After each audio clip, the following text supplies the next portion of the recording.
Bismillahirrahmanirrahim. Assalamualaikum warahmatullahi wabarakatuh. Apa kabar kalian semua, rekan-rekan mahasiswa Sepiami Pinang Tangerang, jurusan pajak dan administrasi publik. Kali ini kita ada pertemuan pada mata kuliah pertemuan ke-10 karena ada beberapa permintaan dari teman-teman mengenai mata kuliah dengan tema analis korelasi yang telah di-input di SSO, dan ada beberapa rekan-rekan yang tidak menguasai atau belum memahami materi tersebut. Untuk itu saya mencoba untuk memberikan materi pembelajaran melalui video kali ini. Kenapa saya tidak menggunakan fasilitas Zoom? Karena kalau di Zoom tidak semua dari kalian punya waktu yang sama, kesempatan yang sama untuk bisa bergabung dalam Zoom. Tapi kalau melalui video ini bisa dilihat kapan saja. Karena itu saya memutuskan untuk membuat videonya saja dan nanti akan saya kirimkan di grup. Mudah-mudahan video ini nanti akan membantu kalian dalam memahami materi tentang analisis korelasi. Oke, kita mulai saja. Pertemuan kita yang lalu tentang analisis korelasi. Analisis korelasi adalah analisis dalam statistik yang digunakan untuk mengetahui hubungan antar variabel. Ya, dalam hal ini sederhananya adalah variabel X dan variabel Y. Secara teori tentu kalian sudah memahami karena materi ini sebelumnya telah saya sampaikan di SSO. Adapun untuk mempersingkat, kita langsung saja ke contoh kasus dari analisis korelasi ini.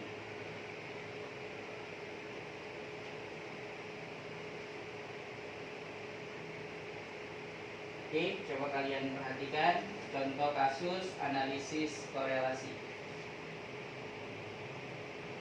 Seorang manajer ingin mengetahui sejauh mana hubungan antara kompensasi dengan kinerja pegawai.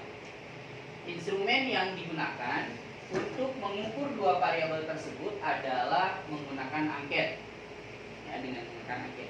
Dari kasus ini berarti terdapat dua buah variabel, satu variabel X dan satu variabel Y. Yang mana yang dimaksud dengan variabel X? Variabel X-nya adalah kompensasi. Ya, ini variabel X dan kinerja pegawai disebut dengan variabel Y. Variabel X adalah variabel bebas atau variabel yang mempengaruhi variabel yang lain, sedangkan variabel Y adalah variabel yang dipengaruhi oleh variabel yang lain. Jadi dari kasus ini, seorang manajer ingin meneliti pengaruh dari variabel X yaitu kompensasi dengan kinerja pegawai sebagai variabel Y-nya. Kalau dibuat sebelumnya, adapun instrumen atau alat yang digunakan untuk mengumpulkan data dari dua variabel ini adalah angket. Ya, hasilnya sebagai berikut. Coba kalian perhatikan di sini.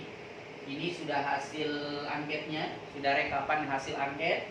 Ini hasil angket variabel X berarti kompensasi, dan yang ini adalah hasil angket variabel Y-nya. Ya, secara lengkap nanti bagaimana tabulasi angket kita akan pelajari pada mata kuliah metodologi penelitian. Selanjutnya, dari judul atau tema kasus ini, maka ada beberapa hal yang harus diperhatikan ketika kita ingin meneliti. Bisa judul penelitiannya.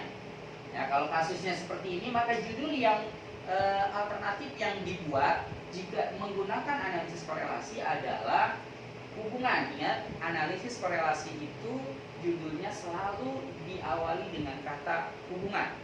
Kalau depannya kata depannya adalah hubungan, maka sudah bisa dipastikan bahwa analisis yang digunakan adalah nanti analisis korelasi. Ya, variabel X-nya adalah variabel kompensasi, maka judulnya adalah hubungan kompensasi dengan kinerja pegawai.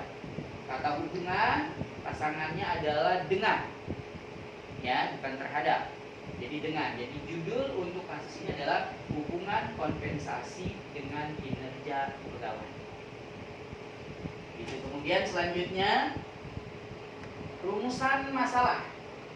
Rumusan masalah adalah masalah yang kita hadirkan, masalah yang kita buat yang nanti akan kita cari tahu jawabannya pada akhir penelitian atau pada inti dari penelitian. Ya, jadi ini rumusan masalah adalah masalah yang kita hadirkan untuk kemudian nanti kita jawab pada penelitian kita. Adapun rumusan masalah ketika judulnya hubungan kompensasi dengan kinerja pegawai adalah tinggal rumusan masalah itu bentuknya harus kalimat pertanyaan. Ya, jadi yang menanyakan tentang karena ini judul hubungan, maka pertanyaannya adalah apakah terdapat, ini kata-katanya kurang ini, apakah terdapat hubungan. Saya ulang sekali lagi karena di sininya tidak kata-katanya kurang, saya ulang. Apakah terdapat hubungan kompensasi dengan kinerja pegawai? Saya ulang sekali lagi karena di sininya kata-katanya kurang. Rumusan masalahnya dengan kasus atau judul seperti ini adalah apakah terdapat hubungan kompensasi dengan kinerja pegawai, tanda tanya. Itu rumusan masalahnya. Kemudian dari rumusan masalah ini tujuan penelitiannya. Rumusan masalah ini kita udah punya. Lalu tujuannya apa? Tujuannya kata-katanya hanya ditambahkan dengan kata untuk mengetahui. Nah, jadi selengkapnya tujuan penelitian dari rumusan masalah ini adalah untuk mengetahui hubungan kompensasi dengan kinerja pegawai. Jadi hampir sama kalimatnya dengan rumusan masalah, hanya depannya ditambahkan kata untuk mengetahui dan kalimatnya adalah kalimat pernyataan. Oke, sampai di sini mudah-mudahan bisa dipahami.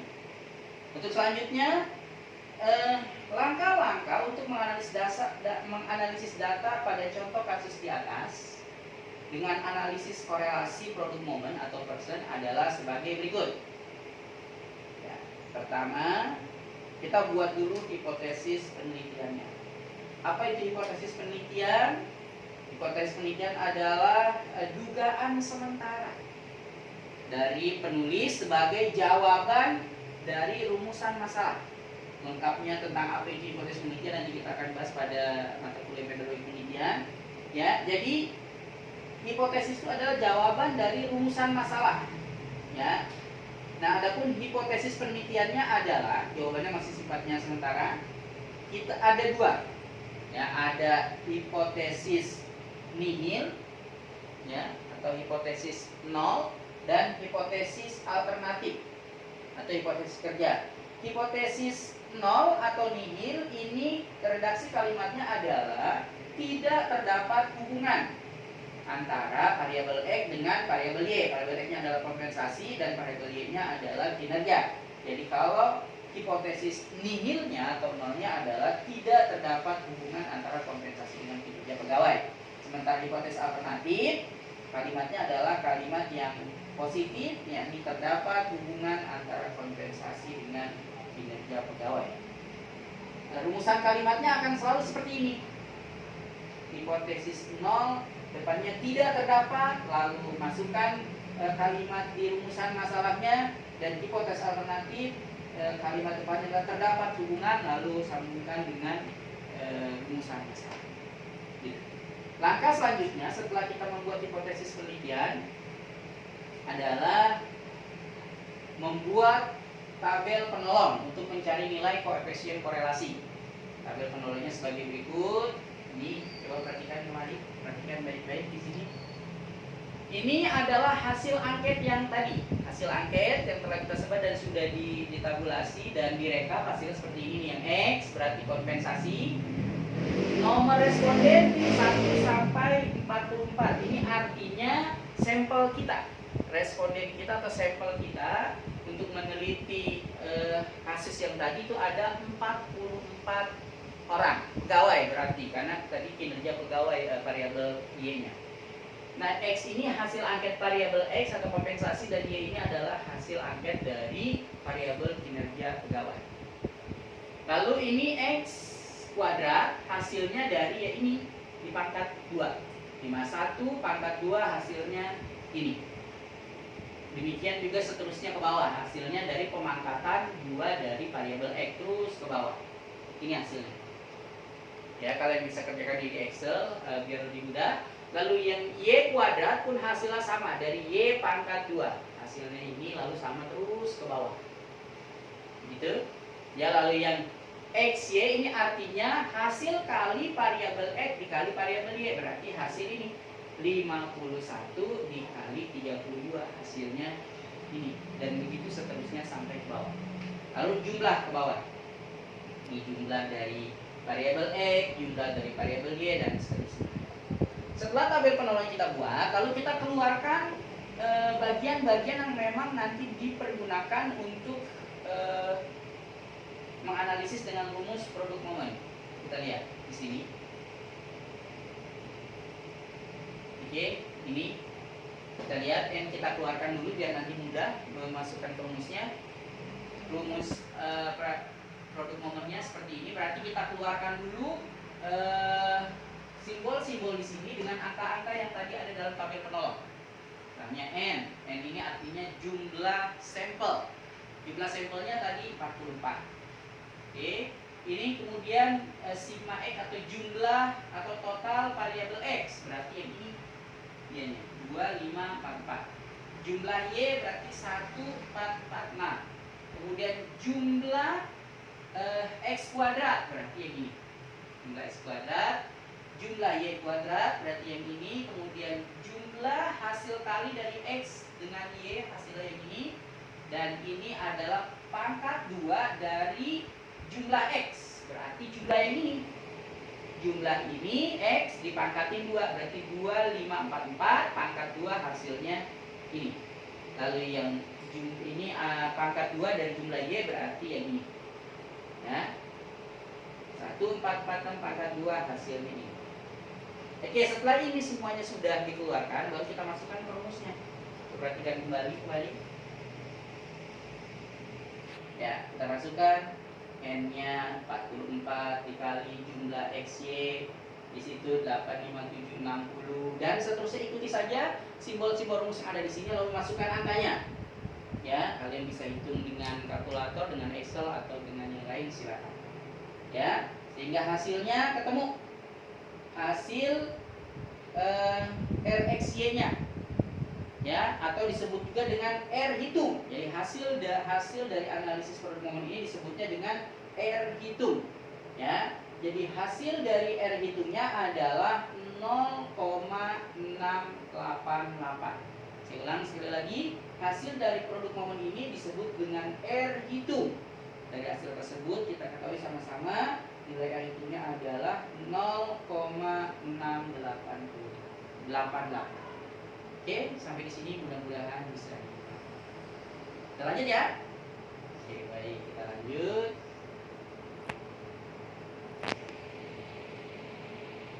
Oke, langkah selanjutnya setelah kita mengetahui nilai R hitungnya, langkah selanjutnya adalah menentukan kriteria pengujian.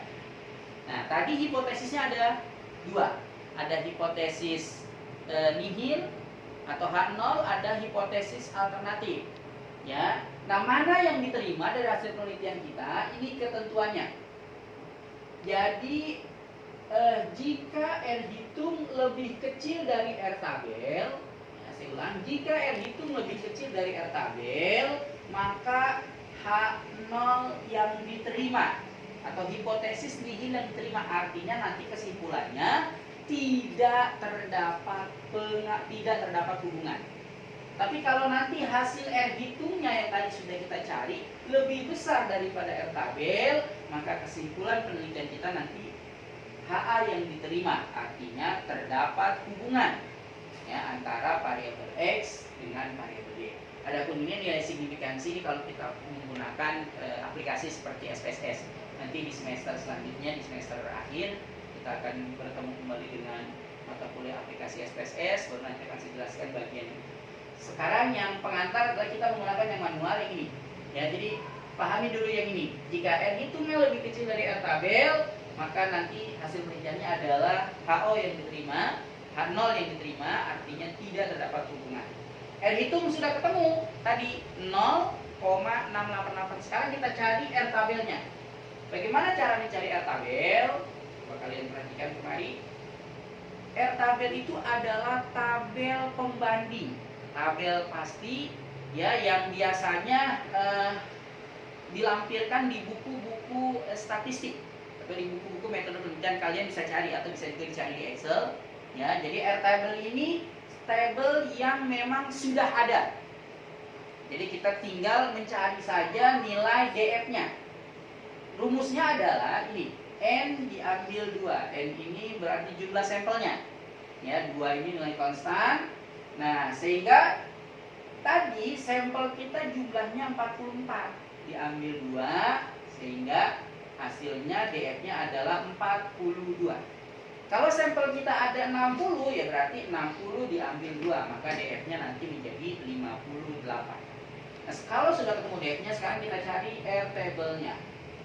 Nah, ini tadi saya bilang bahwa tabel ini bisa kalian dapatkan, bisa kalian lihat di lampiran-lampiran buku statistik ya, atau di Excel juga bisa dicari. Ya, silakan. Ini banyak. Nah, sekarang kita lihat cara mencarinya. Tadi DF-nya 42. Nah, berarti kita fokus di angka 42 DF-nya. 42. Ya, adapun ini ada T, berarti ini T table, ini ada R, berarti ini R table. Yang sekarang kita butuhkan adalah R table sebagai pembanding nanti dari R itu. Untuk nilai DF 42, maka R table-nya adalah 0,297. 0,297. Sekarang kita bandingkan, lebih besar atau lebih kecil dari R itu. Ya, lihat sekarang kita bandingkan. Tadi nilai R hitung kita 0,688. Sementara nilai R table-nya 0,297. Maka hasilnya seperti ini. 0,688 tentu lebih besar dari 0,297. Karena hasilnya lebih besar R hitung daripada R table, maka kesimpulannya adalah yang mana tuh yang diterima? H0 atau HA? Lebih besar, berarti ini. Nah, kriterianya berdasarkan ini ya, maka yang diterima adalah, oke, saya ulang sekali lagi. Ya, berdasarkan kriteria ini, maka yang diterima adalah HA, hipotesis alternatif. Nah, sehingga kesimpulannya atau pengambilan keputusannya berdasarkan hasil analisis di mana R hitung lebih besar daripada R table, maka hipotesis nihil atau H0 ditolak karena hasilnya ini. Jadi ini ditolak. Dan hipotesis kerja HA diterima. Berarti kesimpulan akhirnya yang ini, yakni sehingga dapat disimpulkan terdapat hubungan antara kompensasi dengan kinerja pegawai. Begitu. Ya, kita lanjut sedikit lagi. Nah, sekarang kita sudah mengetahui ya tadi apakah terdapat hubungan. Jawabannya berarti terdapat. Buktinya mana? Karena R hitungnya lebih besar daripada R table. Selanjutnya, setelah kita mengetahui ada hubungan, kemudian kita akan mengetahui kekuatannya. Karena analisis korelasi itu ada 5 tingkatan, ada sangat rendah, ada sedang, ada kuat dan sangat kuat. Nah, hasil kita ini tingkat kekuatan hubungannya adalah ini dia-nya, ya. Ada sangat rendah, ada sedang, ada tinggi dan ada sangat tinggi. Sekarang kita lihat hasil analisis korelasi variabel X dengan Y tadi 0,688. Kita bandingkan kembali 0,688 berarti ada di interval yang ini 0,60 sampai 0,799, sehingga dapat disimpulkan bahwa kekuatan hubungan antara variabel X dengan variabel Y termasuk hubungannya tinggi atau tergolong tinggi. Jadi kekuatan hubungannya adalah tinggi. Nah, lalu hasilnya positif. 0,688 itu positif, maka arah korelasinya adalah positif, artinya searah. Ingat, saya ingatkan sekali lagi di awal-awal teori bahwa analisis korelasi ini memiliki dua arah, arah positif dan arah negatif. Yang positif berarti satu arah, artinya kompensasi memiliki hubungan yang sama dengan kinerja pegawai, berarti jika kompensasinya tinggi, makin tinggi kompensasinya, maka kinerja pegawai pun akan semakin baik. Ya, dan begitu pun sebaliknya, jika kompensasinya rendah, maka bisa dipastikan kinerja pegawai pun akan menjadi buruk. Itu ya arah korelasi. Selanjutnya, setelah kita mengetahui hubungannya, terdapat hubungan, lalu arahnya juga positif, kemudian kekuatannya juga tinggi. Nah, sekarang kita mencari signifikansinya. Signifikan nggak nih hubungan antara variabel kompensasi dengan kinerja? Rumusnya dengan uji T. Ya, ini dia rumusnya.